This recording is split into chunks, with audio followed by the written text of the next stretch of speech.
मेरे प्यारे विद्यार्थियों, स्वागत करते हैं हम आपका RS academy Ballia YouTube channel पर। तो आप लोगों ने एसएसटी में कक्षा 10 के इतिहास सामाजिक विज्ञान में आप लोग देखे इतिहास के पहले चैप्टर को, यूरोप में राष्ट्रवाद। हम लोग पढ़ रहे हैं क्लास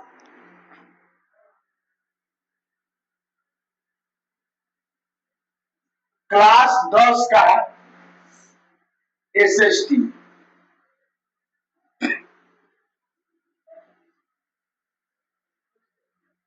क्लास 10 का हम लोग एसएसटी पढ़ रहे हैं, जिसमें से हम लोगों ने पहले वीडियो में फ्रांस की क्रांति के कारण के बारे में जान चुके हैं, यानी फ्रांस की क्रांति क्यों हुई और उसके कारण क्या थे। इस वीडियो में हम चर्चा करेंगे फ्रांस की क्रांति के परिणाम, अर्थात की क्रांति होने के बाद परिणाम क्या हुए, वहां पर बदलाव क्या क्या आया। तो इस चीज को हम इस वीडियो में चर्चा करेंगे। जिन विद्यार्थियों ने पहला वीडियो नहीं देखा है तो हमारे RS academy Ballia YouTube channel पर जाकर पहला लेक्चर देख लीजिए, क्योंकि आप पहला देखेंगे तभी ये समझ में आएगा, क्योंकि जब आप कारण जानेंगे तभी परिणाम जान पाएंगे। तो हम शुरू करते हैं बहुत ही जोरदार तरीके से इस सेशन का। हमें आशा है कि आपको ये समझ में आएगा, जैसे कि आपने पहले वीडियो को देखा। तो शुरू करते हैं फ्रांस की क्रांति के परिणाम को। तो हमारा टॉपिक है आपका फ्रांस की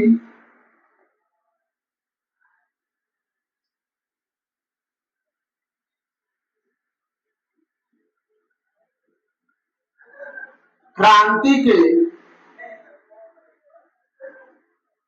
परिणाम,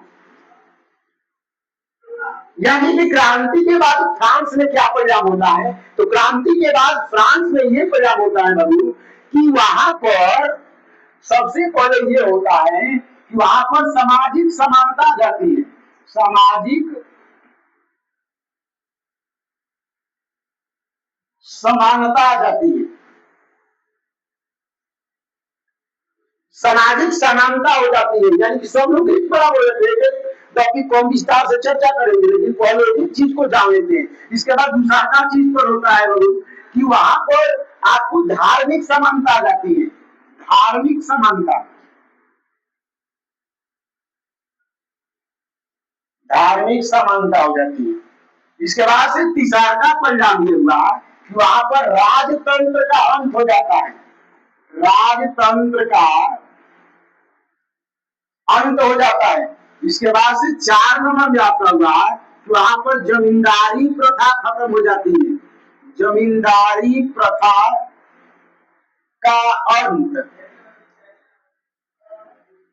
यानी देखिए बाबू, जब फ्रांस की क्रांति हुई तो उसके परिणाम ये हुए ना, वहां पर सामाजिक समानता हो गई, इसके बाद से धार्मिक समानता हो गई, राजतंत्र का अंत हो गया और जमींदारी प्रथा का भी अंत हो गया।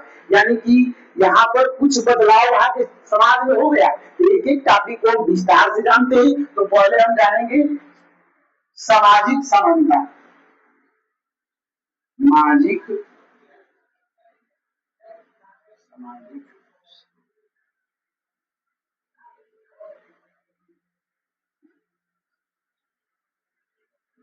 सामाजिक सामाजिक समानता,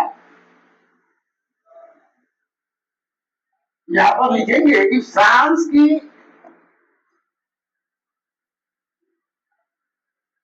क्रांति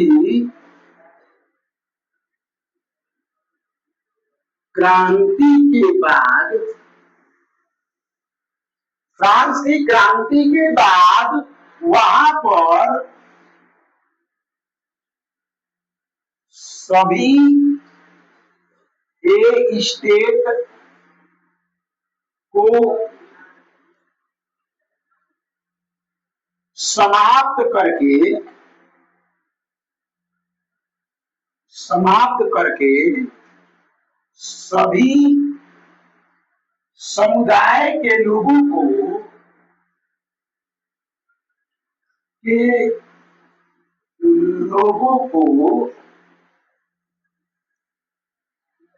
एक समान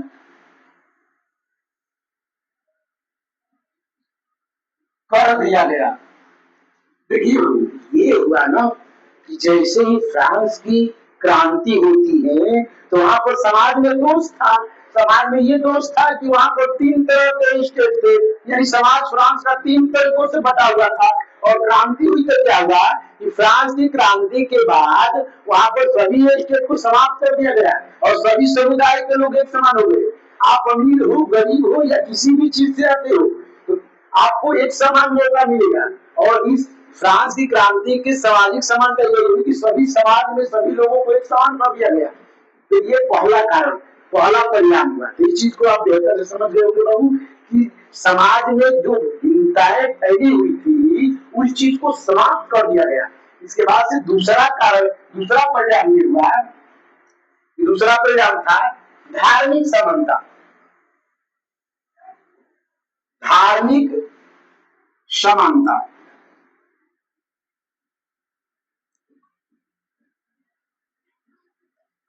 धार्मिक समानता, धार्मिक समानता में ये हुआ कि वहां पर सभी धर्म के लोगों को एक समान कर दिया गया।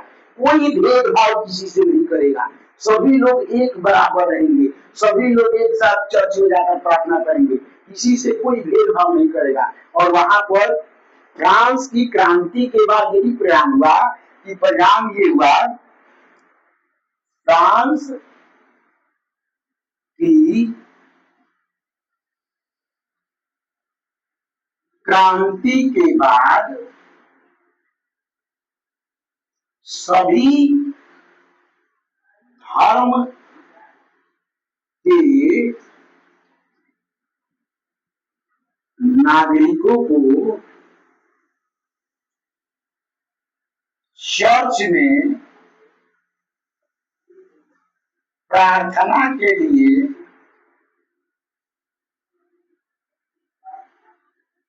अनुमति मिल गई। अनुमति मिल गई, यानी फ्रांस की क्रांति के बाद धार्मिक समझ ली गई कि आप कैथोलिक धर्म से आते हो, यहूदी धर्म से आते हो, तो आप चर्च में जा सकते हो। ये स्टेट समाप्त कर दिया गया। इसके बाद धर्मों को भी समान कर दिया गया, तो आप वहां पर जा करके बाबू प्रार्थना कर सकते हैं। तो क्रांति के सबसे बड़ा परिणाम ये हुआ कि अब कोई भी किसी भी से छुआछूत की भावना नहीं रखेगा, जलन नहीं रहेगा, और वहां पर धार्मिक समानता आ गई। और इस तरह से फ्रांस की क्रांति के दूसरा परिणाम हुआ। इसके बाद से तीसरा परिणाम बाबू देखेंगे कि तीसरा परिणाम आपका ये हुआ कि राजतंत्र का अंत हो गया। राजतंत्र का अंत। फ्रांस की क्रांति के बाद बाबू ये हुआ ना, फ्रांस की क्रांति के बाद बाबू ये होता है कि वहां पर जो राजतंत्र है, राजतंत्र का मतलब यहाँ पर जहाँ राजा का शासन हो, यानी कि वंशानुगत हो, राजा का लड़का ही राजा बनेगा, तो इस चीज को वहां पर समाप्त कर दिया गया। हुआ कि गणतंत्र लागू हो गया। ये गणतंत्र क्या होता है कि कोई भी जनता की मदद से राजा बन सकता है, उस पद पर जा सकता है। तो फ्रांस की क्रांति के बाद सबसे बड़ा बदलाव ये हुआ तो वो राजतंत्र का अंत हो गया। यानी कि फ्रांस की फ्रांस की क्रांति के बाद फ्रांस की क्रांति के बाद फ्रांस में राजतंत्र को समाप्त करके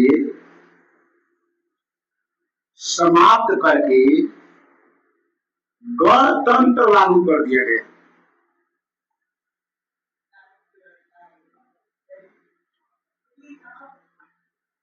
गणतंत्र लागू कर दिया गया।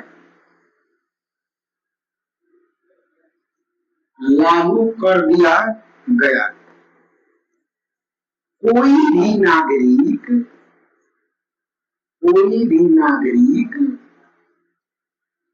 वहां की कमान संभाल सकता था, कमान संभाल सकता था। यानी बाबू ये हुआ ना कि सबसे जरूर बड़ा परिवर्तन होता है तो वहां पर फ्रांस की क्रांति के बाद से राजतंत्र को अंत हो गया। यानी राजा का राजा नहीं होगा, कोई भी नागरिक जन्म सहमति से वहां पर अपना अधिकार अथी करके फ्रांस की क्रांति के बाद से राजतंत्र में समाप्त कर दिया गया और कोई भी नागरिक राजा बन सकता है। तो इस तरह से फ्रांसीसी क्रांति के तीसरा परिणाम हुआ। इसको आप बेहतर तरीके से समझ लेंगे। हम ये अपने से परिभाषा की मात्रा क्या है, किताब में देखेंगे तो अलग चीज मिलेगा, कहेंगे कि सभी किताब को अलग चीज कराएं, लेकिन परिणाम बाबू यही होता है और तो उसका यही कह रहा है कि हम उसको अपनी भाषा में कन्वर्ट किए हैं। और आरएस एकेडमी बढ़िया यूट्यूब चैनल पर आपको इसी तरह से सिंपल परिभाषा बना कर दे देगा। एक्सपर्ट आपको मिलेंगे 10 से 15 साल 20 साल से हर विषय का एक्सपर्ट है यहाँ पर। हम भी पिछले कई वर्षों से अध्ययन विद्यार्थियों का आ रहे हैं और बढ़िया इस साल भी रिजल्ट आया। सभी विद्यार्थियों का लगभग 90 प्लस ही नंबर आया हुआ है एसएसटी में। तो आप इसको अच्छे से इस चैनल से जुड़े रहे, हमें विश्वास है कि हम आपको भी 90 प्लस ही लाकर छोड़ेंगे आपका साथ। पूरी किताब को सामाजिक विज्ञान में चारों सब्जेक्ट को एमसीक्यू के साथ और नक्शा के साथ हल करेंगे। नक्शा तो ऐसा हल करेंगे कि आपके दिमाग में प्रवेश कर जाएगा। फिर आप किसी भी चाहे एग्जाम में, आप कंपटीशन के भी एग्जाम में जाएंगे तो ये इम्पोर्टेंट रहेगा। तो आप यहाँ पर केवल जुड़े रहिए। इसके बाद से अगला कारण आपका होने वाला है वो आपका होने वाला है कि जमींदारी प्रथा का अंत हो जाता है। क्या होता है कि जमींदारी प्रथा का अंत, यानी कि फ्रांस की क्रांति के बाद जो जमींदार गांवों में लुई सोलह ने नियुक्त किया था उनको हटा दिया गया। सभी किसान अपने अपने जमीन के मालिक हो जाते हैं और अच्छी से उपज करने लगते हैं। तो यहाँ पर आप लिखेंगे कि फ्रांस की क्रांति के बाद से हुआ ये कि फ्रांस की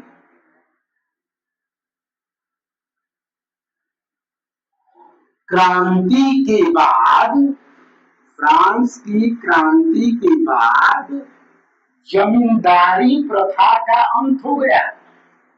जमींदारी प्रथा का अंत हो गया। सभी किसान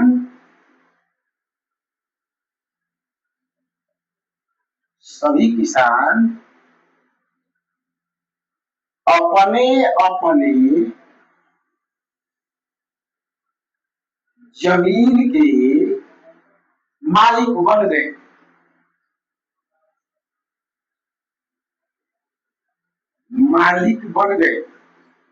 यानी बाबू ये होता है ना कि वहां पर जो लुई सोलह ने गांव में जमींदारों को नियुक्त किया था उसकी समाप्ति कर दी जाती है। भाई कोई जमींदार नहीं रहेगा, जिसका जमीन है वही बोएगा, कर नहीं लगेगा। यानी कि एक तरीके से पूरा बदलाव कर दिया गया। तो फ्रांस की क्रांति के 4 परिणाम आप लोग जाने कि ये अंतिम है कि फ्रांस की क्रांति के बाद से जमींदारी प्रथा का अंत हो गया और वहां पर सभी किसानों को जमीन का मालिकाना हक मिल गया। यानी किसी राजा हो नहीं, हम डिजास्टर हो रहा है हमारे इंडिया में कि हम भाई अपने जमीन है तो हम अपने खाएंगे, अपने जोतेंगे, किसी से मतलब नहीं है। उसी तरह वहां पर हो गया। तो ये बाबू था फ्रांस की क्रांति के 4 परिणाम। कारण पहले वीडियो में बताए और इस वीडियो में हमने आपको परिणाम के बारे में बताया। बाबू देखिए, इसको एक बार बैक करके भी देख सकते हैं कि सामाजिक समानता हो गई, धार्मिक समानता, राजतंत्र का अंत हो गया। इसके बाद से आपका देखेंगे तो जमींदारी प्रथा का अंत हो जाता है। तो इस तरह से आप लोग इस चीज को आप लोग समझ गए होंगे कि फ्रांस की क्रांति के कारण क्या थे और परिणाम क्या थे। हम लोग अगले वीडियो में देखेंगे कि फ्रांस की क्रांति के बाद विश्व पर क्या प्रभाव पड़ता है, विश्व के अन्य देश के लोग क्या करते हैं। इसके बाद फ्रांस की क्रांति में नेपोलियन बोनो फ्रांस में नेपोलियन बोनापार्ट का आगमन होता है, उन्होंने वाटरलू का भी किया, वियना की संधि की। तो यहाँ पर हम आपको एमसीक्यू भी कराएंगे, यानी जो 20 नंबर का विकल्प आया है ना, उसको 100% फिक्स है कि 20 में 20 करके जाएंगे। और उसके लिए हम आपको ट्रिक भी बताएंगे आसान से आसान, और आपको यहाँ पर वो कराया भी जाएगा। परीक्षा के अंतिम समय में मैराथन भी चलेगा, यानी एक एक टॉपिक को virus academy Ballia YouTube channel पर आपको दिया जाएगा। तो आप इससे जुड़े रहेंगे, हमें आशा है कि आप इसको समझ रहे होंगे। तो तब तक के लिए आज के लिए इतना ही। जय हिंद, मिलते हैं अगले वीडियो में आपको। जय हिंद मेरे प्यारे विद्यार्थी।